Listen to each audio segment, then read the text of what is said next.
got a very special guest for you. Now, as careers in comedy go, you would be hard-pressed to find anyone who's been as consistently busy and successful as my guest tonight.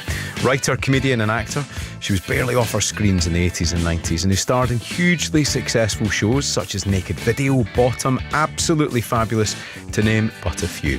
She rose to fame alongside the likes of Ade Edmondson, the late Rick Mayall, Jennifer Saunders and Dawn French, and she made us all laugh with iconic characters such as the drunk Sloane in Naked Video and dizzy journalist Katrina in Ab Fab. Here's just a little taste. Wheels on fire, rolling down the road. My name is Katrina, and I don't think I have actually got the menopause. Although I do have to do the checklist before I leave the house to ensure I don't go out without my trousers on. Again. Come in, come in. Oh, this is a very sexy room. I bet you've been naughty in here a few times. Oh, yeah. Oh, you're not wrong there. You name it. Swearing, doodling on the walls. I flicked the V's out of that window more times than I care to remember. And are you going to be naughty now? Medically, the chances are against it. Hello, my name is Helen Lederer. This opportunity, it's like sex. If it comes up, never say no. This may never come again. Now she has written her memoir, Not That I'm Bitter. Welcome, Helen Lederer. Hello. Well, what a gorgeous introduction. I felt that was like a drum roll and just piecing together a million years of bits and bobs. Lovely. Well, Helen, nice. How are you, first of all? Are you in good spirits? Are you in good shape? Shape, not so good. I mean, just one's shape is not ideal, but I'm kind of anticipating reactions from the memoir. You know, like you do a thing and then you just do it. And now I'm thinking, oh, my Lord, because it is like being that person at the dinner table that just says a little bit too much. And then you'd rather the person had stopped at the first sentence that was palatable and witty, but then kind of, ooh, I want to know what you made of it. But well, I'll so tell you if you want. I want to hear, oh, my Lord. Well, put it this way, I was on a flight from Luton to Edinburgh and I was sitting next to a lovely old lady and she said, "What are you listening to, son?" And you were just about to finish a massage in the book. And I didn't know how to tell her. And I said, well, it's actually a really interesting... And I found myself kind of rewriting the book to this little old lady. I said, well, you know Helen Lederer, you remember her from Scottish lady, from Naked Video? And she went, oh, I do. And she said the same thing I said to you, the Totty Scone lady. And I said, yeah, that lady. And she said, what does she talk about in her book? And I was like, it's quite naughty, the bit I'm at the moment. Maybe not that bit. Yeah. Maybe you'd, oh, God, that's extraordinary. So you're on a plane with a mature woman and then the end of the massage section, it sort of gathered some pace, didn't it? It certainly did. I was kind of stumbling with my words with her, saying, well, there's an Australian lady and they're in Soho and she's learning to do a massage. And I thought, just stop telling her that. Say, you know, it's a brilliant actress off the telly. And, you know, I've been really enjoying the book because there's also a central character in the book called Gordon, who you talk about a lot early on. Yes. And you see now, because I had to change some names, it was you. It was you all along, Gordon. Let's just come clean now. We go back because it is a truthful book and because, as I've said, it's like alarmingly truthful. So that's not a compliment. People are obviously alarmed. So people say it's alarmingly truthful. You know, I mean, it is. It's my memory of everything that happened. But obviously, because the lawyer had to go through it, I did change some names, but not all of them. So let's retrace Gordon. Was he real or was he really called John? Don't break my heart. We don't know yet. We don't know yet. Yeah. That's such an important place to start, I think, because I recently read a fantastic memoir by a guy called John Niven about his life and his relationship with his brother. And there's a great quote at the beginning from George Orwell, which I can't recite to you now, but it's about memoirs aren't really memoirs unless you are searingly honest and you tell your true story. Otherwise, it's just a bit of PR, isn't it? And you have gone for it. You have been incredibly honest. Did anybody try to dissuade you or advise you against that? Well, I wish they had really. I mean, I am that person that I did it, and then a lot of the posh publishers turned it down. But then the publisher who did take it on, the man said, no, you have to leave everything in. Apart from a couple of name changes, the kind of, maybe people were surprised that all those things happened to me, or, but I don't think it's a surprise. I just had to remember them. Yeah, I think childhood is such an important thing to spend the time getting that all out, I think, and writing about the nature and nurture of your life, because I found the childhood paragraphs really, really interesting. Oh, really? Particularly little things like you're clearly becoming a very funny person, right? When you're drawing eyes on a pair of pants and getting her out at school for stuff like that. I can imagine you as a 5-year-old, and that's a massive compliment.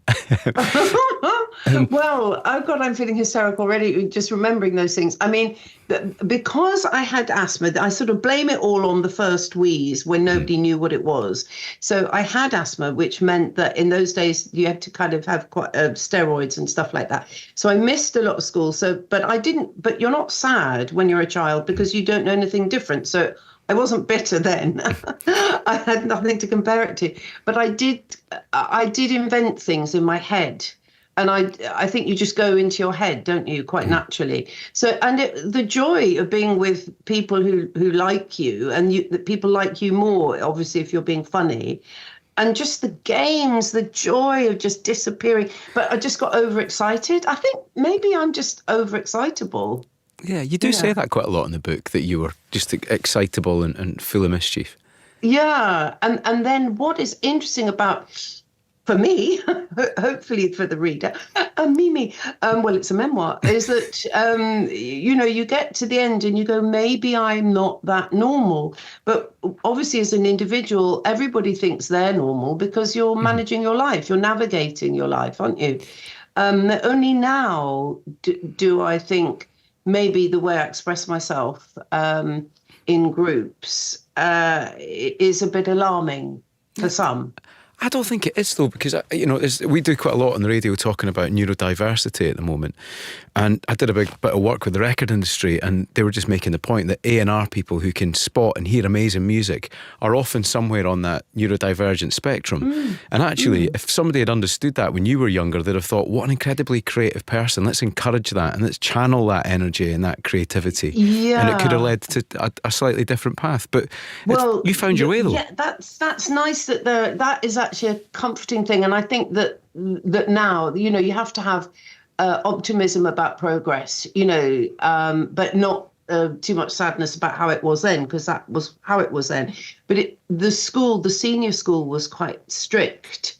And so any behaviour that was out of the norm had to be smashed. And Blackheath plays a significant part in the story, doesn't it? Because it is a famous school in South East London, and it had a great reputation for sending girls off to Oxford and Cambridge and all the rest of it. And I got the sense you'd wrestled a little bit with the sort of expectations of you, but actually what you really wanted to be, which was an entertainer. Yeah, I was entertaining in my real life with the peer group. So they either went to Oxford and Cambridge, like the minority did, and they all had a certain look. Fawn socks, particular hairstyle, I'm just saying. And then they thought, oh, teacher training college. So I went off and tried to apply to that, but I didn't want to be a teacher at all. I didn't know what I was doing. And so that wasn't a surprise when I didn't get in, because I didn't want to be a teacher. So yeah, there's no place for people, and nobody had gone to drama school. I knew that I spent a lot of time writing and performing, and I connected. Yeah. But it's a very precocious thing to do, and it does make you enemies, of course. Of course, yeah. But I did love those moments where you talked about your first success, where, you were having a laugh and mucking about and doing stuff on stage, and it went well because you played to your strengths. But then you decided to copy, I think it was it Enid Blyton or something really serious? Oh, yes. And you got your first bad review. I did. No, because if we think about all those influences, like comedy programs are so important growing up. With David Frost, that was the week that was. And I was kind of precocious to love it. And so I did a sketch show like that because that was really cool and interesting at the time. And that was a genuinely sort of satirical, advanced comedy program. Yeah, and then because I was so good at that, she then commissioned me to do an open day play, and then I panicked because like when someone praises you, you think, oh, I might just screw that up now because I just will. And then I copied Lena Blyton and it was rubbish and everyone was very disappointed. So I do know that feeling of disappointing people, and I kind of do it. I don't know why I do it, but yeah, I can go there. Yeah, Am I being disappointing at the moment? I'm being quite reserved. No, Helen, I'm just delighted that you're talking about your relationship with famous people and how you behave. But I was really starstruck the first time we met because you were such a big part of my life growing up. My parents used to let us watch naked video. I remember that so well. And everything you've been in, I feel like I grew up with you on the telly all the time. I loved Rick Mail and I loved Ed Edmondson. French and Saunders were on the telly all the time, and you were always a part of it. So when I met you in the Groucho and we got really drunk and you don't remember it, but because I loved that night, right? And I'll tell you why, because when I was living in rural Scotland growing up, watching you all doing this stuff, I always thought, wouldn't it be great to be knocking around with Harry Enfield and Paul Whitehouse and going to the Groucho and seeing rock stars and comedians having the time of their life? And it felt like the late 80s and 90s were an exciting time. Yeah. So when you were telling me all about that, 7 or maybe 3 bottles or maybe 2 bottles of wine in. It was. I wasn't shouting. It was great, but again, for you being part of that, it sounded like Neil Morrissey I spoke to recently, and he just made it sound like a brilliant, brilliant time to be on telly and doing stuff. Is that your recollection of it? Well, I think I take myself quite seriously, and because a part of writing this book is I was trying to prove to myself, apart from anyone, that I actually had done those gigs. And luckily there's a place in Kent University, where there's an archive of stand-up material. So there is proof and evidence of tickets that I sold. And that's why I did this, call it a passive-aggressive CV in the front of the book, just to go, hang on, I did do that. I did. It wasn't, to me, it wasn't as you described it. I didn't hate it, but I just had that ambition that you must have had, like in your 30s. I mean, no rule, but I just knew that I just wanted it so much, even though it made me nervous and all this. And so you're taking it yourself quite seriously and having really intense conversations with other people and you kind of really pure physical as well, connections. So from that point of view, it was a really intense time because alternative comedy, although it was about a bit advanced by the time I got the gigs, I was still there at the beginning because then I was asked onto the TV shows from that route and I was on my own. So it was quite, I took myself quite seriously, actually. Also, why are you so hard on yourself, Helen? Again, it's something that comes through in the book that you've given yourself a bit of a hard time, I think. Well, I suppose because you probably can relate to this. It's a very competitive field. A lot of fields are, and it mattered to me then. And you'd see at that point going in, it wasn't normal to have a lot of women at once doing comparable things. It was seen as duplication. So, French and Saunders were already there. I do love them, by the way, and they give me fantastic jobs. But, there's a man championing them. John Plowman is championing them. So it's at the crest of the wave. So I come along, although I've been doing stand-up on my own, but it's just slightly inferior. It just hasn't got the sparkle. It hasn't got the agents, the organisation, the office behind it. So when I judge myself, I think I judge myself appropriately because I wasn't famous, elite. But maybe the book is about, who can be famous? By definition, you can only have a few people at once being famous, can't you? But I think you were from the outside looking in. My observation would be that you were probably one of the most prominent. Yeah, I was in the programmes and I didn't really kind of think about that. I just thought, oh, that's a job, right, I've got to do that job now, great. As the world evolved, I think the elites became queens and more tight. And then there was a gap for a very long time, wasn't there? Because then there weren't women on their own driving content, and there was a gap. Then there was Miranda. I was so jealous of Miranda. And then there was Phoebe Waller-Bridge, and I got over myself by then because I was sulking a lot when I was in my 40s. So, it's not that I'm bitter, Gordon, not that I'm bitter. But I suppose it's trying to experience yourself doing what you want to do in a landscape where a lot of other people are doing it more frequently and with more backup. Yeah, French and Sword has always said you were the third funniest woman in UK, which I thought was a great quote. It was a clever quote of Dawn's, yes. I think there was a bit of irony there, yes. It's funny though, isn't it? There is a veneer, and I think we can all be guilty of just thinking, God, what an amazing life and career.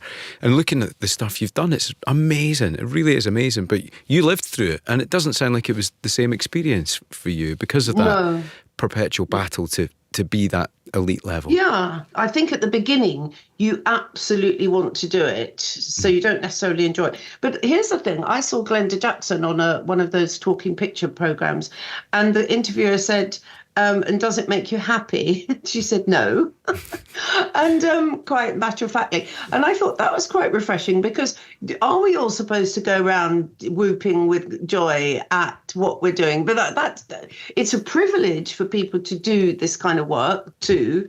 But I don't think happiness is my bag, really, and complacency isn't my bag, and also being realistic. Because the thing is, look, you have to go to these events sometimes on your own, right? Getting that glass of fizz. And then you have to look busy and purposeful, even though you're on your own, you know, the whole thing. And then I just remember people just walking, just very nicely, just walking away. And there was one book launched, and I think about 5 different people just went, anyway, and they just off they went.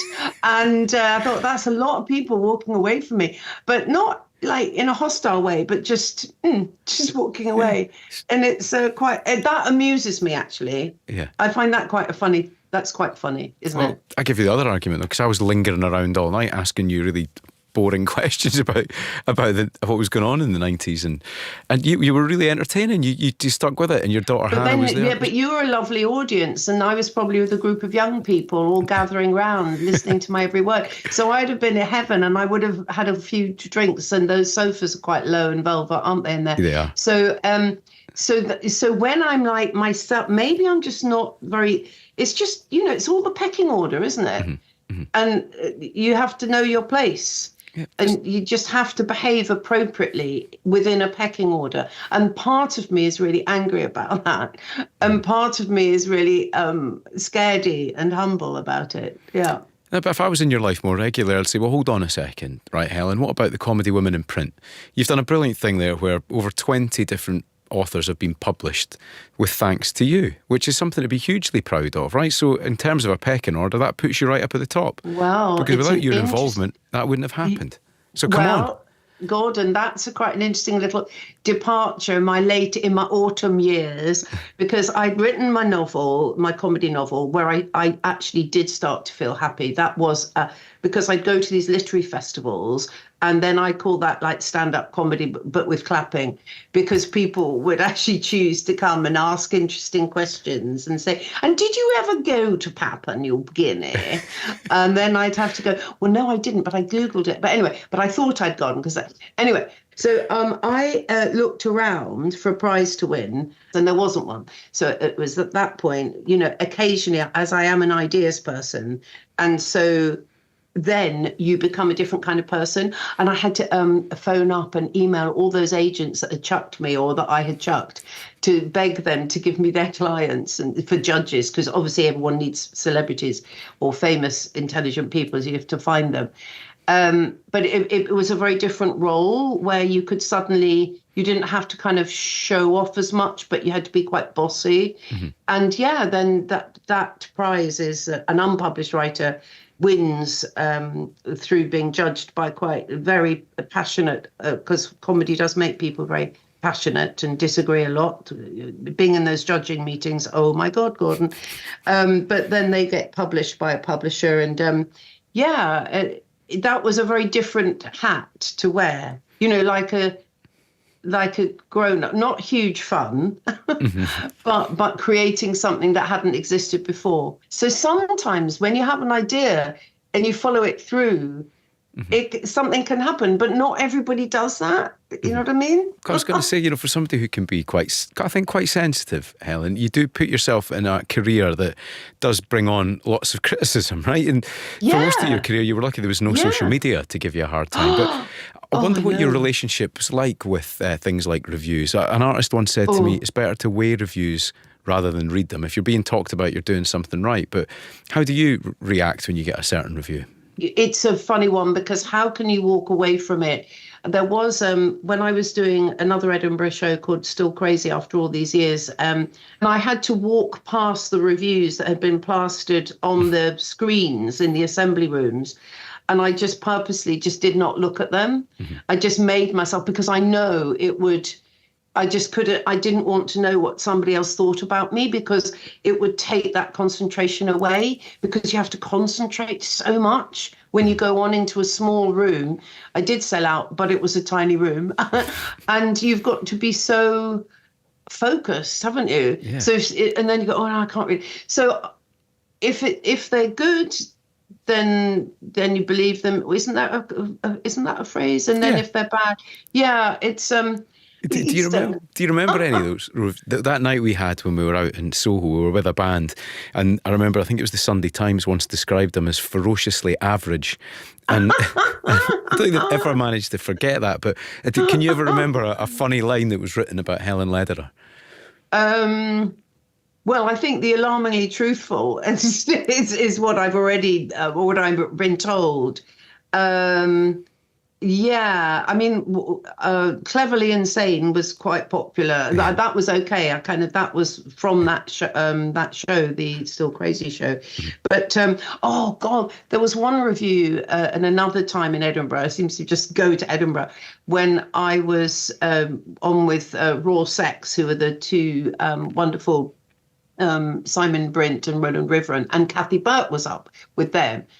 And I was reading a review of my bit. I did my set, and I remember reading it, walking along, thinking, yeah, that's quite bad. That's actually quite bad. And I think they called me, because I just already been known from Naked Video at that point. So anyone who's become known needs to be taken down. And I understand that. I do get it. But it wasn't my... I didn't do anything on purpose. I was just doing it. And then they said I looked like Miss Piggy, which, that's a fair... Yeah, and I thought, okay, Miss Piggy. Because in those days, it's your fair game. You get criticism, people would say that. And then I thought, I'll read another one, because it can't be as bad as that one. And guess what? Oh, no. It was really bad. And that was bad. That was bad timing. I went on after Raw Sex, who were amazing. I was a disappointment, and I was heckled. And the night my mother was in, oh God, I'm really, your face is so sad, Gordon. I've made you feel really sad. No, this is, I just think people are quite cruel, aren't they? Right? They are cruel. I think it's often easy for people to forget that there's a human being that's being criticised there, and I can tell that it's cut deep sometimes, some of the stuff that's been said about you. Well, I remember that. Yeah. But then, like where we're at now, we should be thinking, you were talking earlier about your knowledge of the neurodivergent thing, is that we should be in a place where you go, people are different, people's brains are different, and just accept it. But I think that was more about a time, because I'm thinking that must have been the 90s or the late 80s. Yeah. And if you are, we were learning, the whole comedy scene was evolving. So other people go, you've been on TV, so you can take it. And if you don't get the right tone and the right content and the right delivery, people will get very angry, because when people go expecting to laugh and they don't, it's infuriating. You get more angry than you could, even think.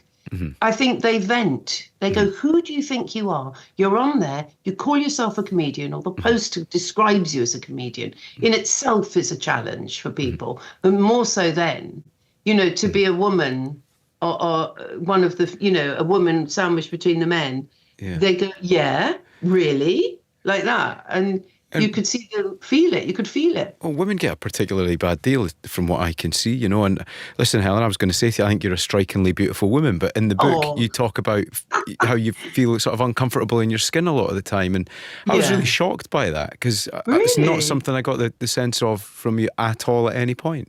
No, that's weird. Well, I suppose I don't look like a model, shall we say. And with comedy, you've got to just not think about what you look like. And I think young people, I always think youth is very attractive. Youth is lovely, and it doesn't last. But So I was young, and I didn't look entirely horrible, but it wasn't about my looks ever. You know, so yeah. How do you think you'd have handled? You're a very good interviewer, Gordon. Oh, thanks very much. It's very kind of you. Where am I going? I'm just fascinated to know how you would have handled that stage of your career if social media had existed, because it would have been a totally different experience. It would, and I've seen what it's done to people. And in fact, I'll say this because my daughter, who at one point she was invited to go into did acting, nothing to do with me. She got a part in a TV thing. She was very young. All I said was just be really nice to everyone. It's your first job. You don't have any experience. And it was quite high profile. And, you know, it was given to her. They asked her to be in it. And the reviews, I think the comments, I didn't read them, but when she then went off to university, it was so sad. She said, I mustn't tell anyone I was in that. She had to bury it. And I think that must have been really traumatizing. So to answer your question, I mean, obviously we are in that age, we can't go back. The genie's out of the bottle. This is our world.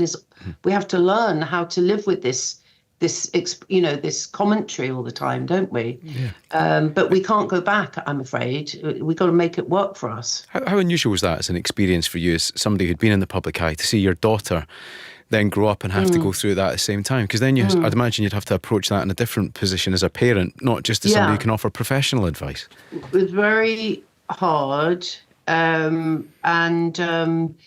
But, you know, what can you do? I mean, the situation is what it is. And in fact, she didn't want to stay in that profession and just doing amazing stuff. You know, the assumption is, I mean, I didn't particularly want her to go in it or not go in it. Do you know what I mean? You've got to want this business, haven't you? Yeah. You've got to really want it. And I know that when I began, I just remember that burning ambition that, like, it's nuts. Well, there's a lovely bit of career apathy where you're talking about getting the call from your agent about appearing in a new reality show, and the way you interweave that story with the moment where you're standing on a high board in a show called Splash that Tom Daly made after there must have been the Olympics in 2012 that came out. And the way you describe it, the way you describe it, and again, you're exposing yourself effectively almost naked in front of a national audience with Joe Brand. It was huge. And then the only way, I look back at those things and you just go, the only way I could do that was to not think about it. So the person said, would I do this program? She said, you have to dive. I said, dive where? She said, water. And I thought, oh, okay then. You know, and then I said, who else is doing it? Joe Brand. No, she's a judge. I said, couldn't I be a judge? No, Joe Brand's a judge. It's cleverly. So it's a rite of passage. I hadn't done a reality thing at that time, but I just did it. And I did manage to dive, and I now have more I have vertigo just going up the stairs now. Seriously? You've got vertigo as a result of that? Yeah, I do more. Like there's a particular, I'm sounding like I'm a real lovey, and I'm not. But may I say there is a particular lift in London. I hardly ever go there. I'm not a member. I'm just going there if I'm asked to something. So the glass one. I have to be like, hold the arm of the man at the door to go in. Yeah. Because it's just, if you can see all around you, I thought, why would you put a glass lift? And there are certain people there, and I don't feel too sorry for them, but they don't like it. They go, oh well, get a life. But I'll force myself to go up in a glass lift if I get a job at the end of it. like all good memoirs, though, I'm laughing along, and then I thought, oh God, actually, this is quite sad. This is quite a sad story. Yes, and there's a lot in that sad. in the book.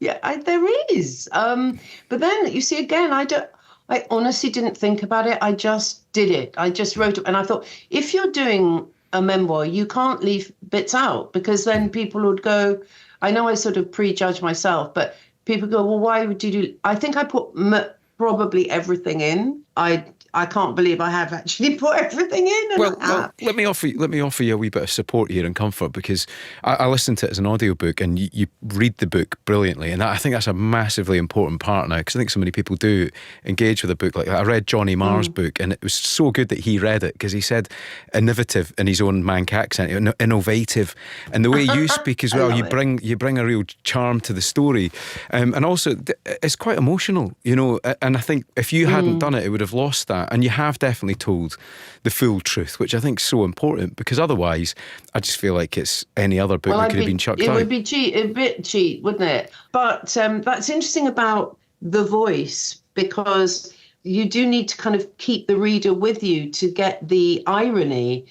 My aim was to make people laugh. I couldn't write a book without looking at the irony from my perspective, my sense of irony, which is going to be different from a lot of other people's. So that 100% what I wanted it to be is funny. But then I found as I was writing it, I had to put that in. And then if there was a possibility to get a payoff line, I went for it, just because it interested me. And just to demonstrate that you can be funny about sad things. I think that was, I hope that, nothing's off limit. Well, some things are, but I did go for it. Yeah, I did. That's how we deal with it, though, isn't it? Having a laugh about stuff like that. It's the Totally. dark humour that should be expected. And I know as well, you're going to be challenged a lot about certain things that happened in the 80s and 90s, and you might receive a bit of criticism for not calling them out. But that's very easy to say with hindsight in 2020 vision, isn't it? Because at the time, listen, I started in journalism in the 90s, and the culture was horrific. Cups of tea being thrown, sexism, racism, misogyny, all of that stuff. Did I call any of it out? What did people do? What was the 90s? Was it quite competitive? Like, just horrendous. Yeah, absolutely horrendous. Brutal. And, in journalism, it was, people would sell their granny for a story, and you worked in a competitive industry as well. And, you weren't, and this is the thing, were you in a position to call out people who were behaving inappropriately? No. But, people knew. Obviously, it's all nuance, isn't it? People would know. And I think it's how you manage. And I think when you want something, and that is the norm, you can't impose. Well, it isn't that helpful to impose how people would behave quite properly now. And I think, it's great that that it is different, but there's still quite a lot going on. It's not that different. Maybe it's... Maybe you could explain a bit more about what happened that you're discussing in the book, about experiences you had when you were rising to fame, because I think it's so important that you have the platform to talk about this stuff. And like I say, shame only exists in the dark. And for anybody to learn from it, it's important to understand the experiences you've had. Well, I think a way to look at it, as I've thought about it, writing it, is that in those days, people in positions of power were not punished by being sacked if they used their power to gain advantage over people. But if they hadn't been in a position of power, they probably wouldn't have had a go. People have a go, don't they? And the job is to manage that. Whereas now a person in power would think twice, three times, because they go, what do I want? Do I want to get my end away with that person, or do I want to keep my job? Probably want to keep my job, So, I really think it's about power and how people behaved. People were not challenged. It was normal. And it wasn't just in entertainment. I think it's across all professions. At that particular time, inappropriate behaviour was rife, wasn't it? And to call it out now is just as important, I think. Yeah. But then the complicated thing, and I'd like to know what other people think, is, what did other people do? I think, like you're saying, people are... Would you have said, oh, excuse me, boss, would you mind not throwing that cup? Because it could have just hurt me. You didn't. You just probably ducked and got on with what you were writing. So I think largely people just, that was the culture. You crack on. And also a different kind of, I suppose this sounds a bit pompous, I'm trying it out, but, sort of women, more autonomous women. Women could decide if they initiate getting off with people as much as just being on the receiving end of other people sort of exploiting their power. There's quite a lot of stuff going on, and I don't think people quite understood it. But I think it was much more thinking about how comedy was. And this interviewer was saying, well, did you all have sex with each other? And you just go, well, it was actually quite an exciting, lovely time of making real connections with people, inventing new comedy. I mean, it was, and of course you're going to connect with people. And why not? Why on earth not? I mean, are we all so purist that maybe people don't have sex anymore, Gordon? That's something I haven't considered. But maybe that's just been eradicated now. Pleasure. I'm a 44-year-old married man with 2 children. I'd love to know as well. There you go. But, it's an interesting one, isn't it? Like, we almost can't say that it's okay to have fun. Well, you raise a really good point. I had a conversation recently with the singer Louise Wenner from the band Sleeper, and she was talking about how difficult she found the culture when she was coming through and writing all these brilliant songs and being spoken to in a totally inappropriate way by TV show hosts, and how she felt deeply uncomfortable about it, but her record label were telling her to kind of play along. What a mad thing to talk about now. But has the world changed, do you think, or does it all still exist but just in a slightly different way? I think it does exist. I think it's always existed. So I think we'd be naive to think that it's gone away because there was a movement and we've evolved, but there's still stuff going on. Yeah. I mean, on a serious note, the safety of women. So there it is, as plain as eggs, isn't it? What is going on? But, oh, gosh, we're getting very serious now, Gordon. But it is heavy. And in the book, where those situations occurred where you go, oh, really? You see, I'm laughing to make it feel all right, because I think I find humour a way to make things all right. Because who has had a perfect life? Nope. Who has had a life where they have managed everything brilliantly, dodged the bullet in an elegant and graceful manner, risen to the top of their tree? Who? I do not know anyone. And I think that anything that, if you read the book, I'm sure that people could relate with at least some of the things that went on. I didn't say, by the way, I dressed up in green trousers because people wouldn't, and painted myself red. People wouldn't relate to that. I didn't put that in unless I missed it. That's not in the book, is it, Gordon? No, it's not that I'm aware of. No. It's not stuck with me. So it's all about elements of just being alive with other people being alive and managing it. Well, do you mind, why don't we cheer things up a wee bit? Do you fancy that with a whistle-stop tour through some really happy moments? Yes. Right, okay. Well, oh my God, yes, please. Let's do that. Well, I'm sure listeners who know you well will be excited that we're going to have a conversation about naked video first.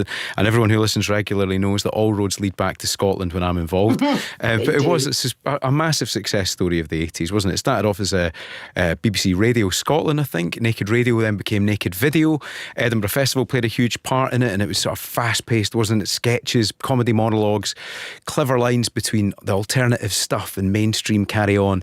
But it brought us so many great characters, didn't it? Gregor Fisher, Rab C. Nesbitt was born in Naked Video, the Baldy Man, and of course, Helen Lederer's Drunk Sloan. So here she is, Helen, having a pop at Glaswegians. Have a listen to this. The really lovely thing about being up here in Scotland is, I don't really know how to put this really, but it's just that how very Scottish everything is. Have you noticed? That's true. Because even the people are really Scottish. They've just got the accent, everything, off to a T. It's uncanny. It's great. I'd love to have been Scottish. I really would. No, really, I'd have been very good at it. I would. Firing off outrage letters to the Daily Record. All about the price of crumpets in Aberfeldy tea rooms. I'd have loved it. I would. Never mind the nuclear arms race. What a terrible price to charge for a totty scone and a wee pot of tea. In England, we're different. We internalise things. If something upsets us at a restaurant, we say nothing.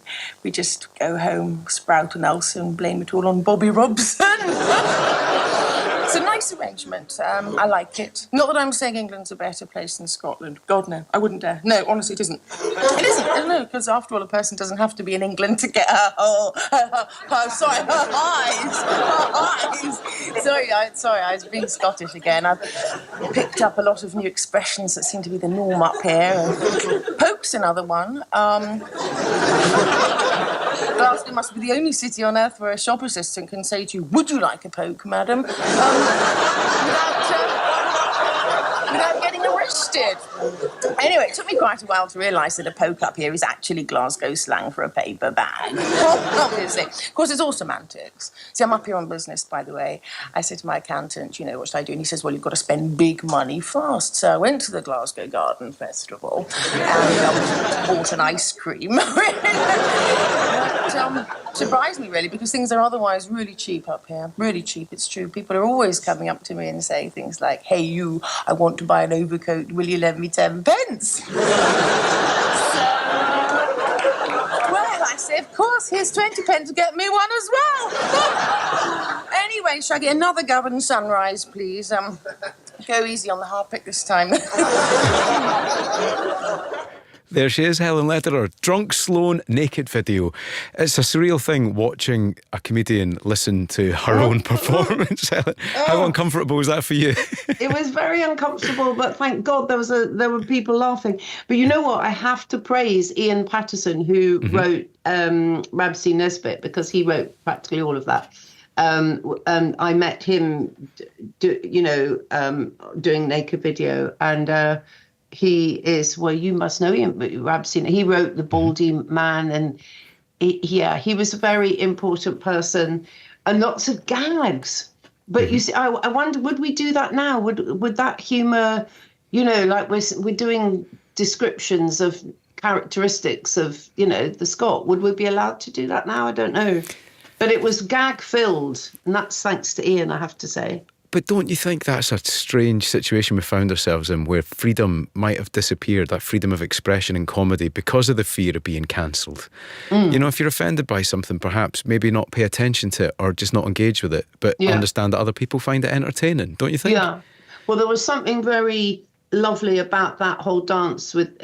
He writes really good jokes, and then you go, look, the audience knows that I'm there and I'm going to be doing jokes, and it's not at their expense, because I'm in Scotland, I'm a foreigner, and they're liking it, so that each party has agreed with each other that they're going to enjoy those gags. Do you know what I mean? It's quite a happy transaction, that, and I suppose that's what you kind of want, that kind of happy transaction. That was a happy landscape, wasn't it? Because it was extreme and it was gags, but it was topical at the time, and there was recognition with it. Yeah. When you're talking about that transaction of jokes for laughs, I wanted to mention Hysteria to you as well, because that was a big moment for you, wasn't it? When you're looking back at the ticket stubs and special moments, it was kind of a secret policeman's ball kind of style, wasn't it? 80s comedy show. How important was that for you in your career? Oh, that is important for me now, looking back, because, again, I suppose I want to demonstrate to myself and anyone else that actually I was on my own doing the comedy. I wasn't a double act. I started as a double act for 9 months, and then she went back to her original double act partner that I stole her from, fair enough, and then I cracked on. But just going on stage to those huge theatres, and I think it was the Palladium or somewhere, I did do it, and I'd forgotten I'd done it. So I think with all the years, the 40 years and everything, it's like going back to that very beginning, when you go, hang on a minute, you made it up, you invented what you were doing, and then you were in that show with those people. So, yeah, a little moment of going, yeah, nobody else was doing it. So, yeah. Really special thing. Somebody I'd like so to proud think of. I did. I'll get letters of complaint if I don't ask you about Ab Fab, because you had such a brilliant role in that. The dippy Katrina in Ab Fab, alongside the two ladies we mentioned earlier. But Patsy and Eddie, being part of that, looking back on it now, do you still feel like it was a brilliant experience, or what was your take on it now?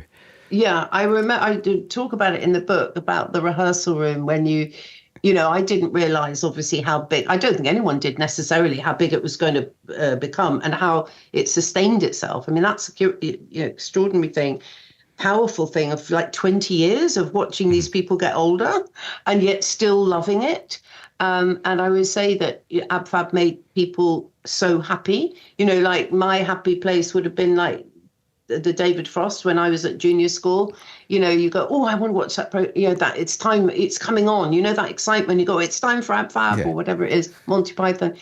And I think it was just a brilliant program at the right time, making fun of the things that needed to be made. Everything about it was a hit, wasn't it?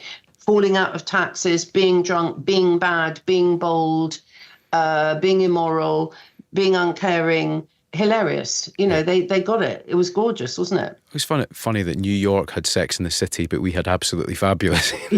Yeah, that's interesting. Yeah, so they did. They would be more about image and sophistication, sort of being that, whereas we were kind of undermining it. Maybe there's a difference there. Like we went really ugly. Like, you know, Adina would wear rather tight trousers, dare I say, you know, on purpose. And that was bold and amazing, and you're just going for it. Yeah. But the Sloane Ranger is a word we don't use now, but the characters that myself and lovely Harriet Thorpe did, Catriona and Fleur, yes, amazing. So the two of us were just useless people, but obviously were trying to be helpful, but we just got in the way. Quite benign, useless people trying to suggest things. And I know they've had enough honourable mentions, but the French and Saunders, we're going to play a clip actually, and it's from Series 2, Episode 3, which would have been 1988. It's the Thornton Sister Show, starring Polly Thornton, Stella Thornton, and introducing your little kid sister, baby Sue Thornton. I was Baby Sue, and they were channeling Dolly Parton, and again, the lyrics would not be probably allowed now. Hello, little girl. What can we do for you on this dark and stormy night? My mama has left us and Daddy is drinking. We're all cold and wet, and so we were thinking, could we sit by your fire until we are dry? Would you spare us a cookie? We'll try not to cry. Please love me, for even though my legs are rickety, I'll try hard to walk. Life would be so humdickety if only I could talk.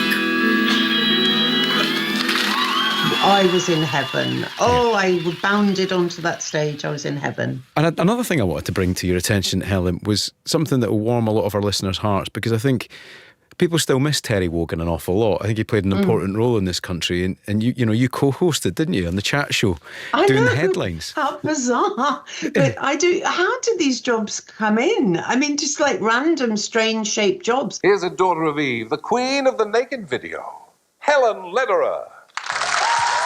But he was so kind. And I sat behind a desk with him and talked about the news. And he was so enabling, just a twinkle in his eye. Unflappable, not to take himself seriously, but a real pro. Yeah, amazing. Right. Here's a magical moment, right? This is a clip of Helen Lederer discussing a mix-up with Linda McCartney. Here we go.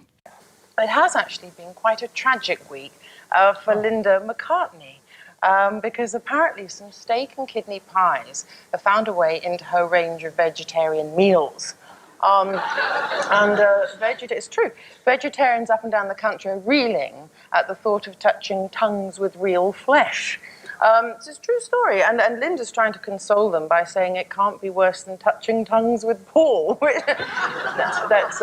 put that in to get a cheap laugh at the beginning. And so you did. And yes, it was cheap, whether it was a laugh. Now, Helen Lederer, again, I mentioned earlier about I just happened to grow up at a perfect time, born in 1980, so mid-90s, late 80s. You know, that time of bottom was really special. Me and my big brother loved it. And I think, were you an old flame of Rick Mayles? Was there that's in the book, right? Yes, that's in the book, right? And, well, he was the most sexy, charismatic, unique. You do not get that kind of person very often passing by. So he'd pass by and then he came back for a short period of time in Edinburgh. But a lovely, I'm not the only person to say this either, just a very kind, but just exciting. You know when you just meet someone exciting? Captain you think Flash. That person is, he was the most exciting person I've probably ever met. Yeah. Yeah. What an amazing legacy to leave, to be what a great thing to have in life. And did you not play, am I right in saying, a wealthy Moldovan princess? You are right. Yeah, I did have to seduce him. That was great fun. Well, listen very carefully to the sparkle, the frisson, the magic of Richie, played by Rick, trying to seduce the wealthy Moldovan princess Natasha and secure his future. Will you marry me? Yes. You don't have to be like that. Pardon? I said, yes, of course I will marry you. But not because all of my family's assets have been wiped out in a civil war in Moldavia and we are now... Never mind about all that now. Did you just say yes? Yes.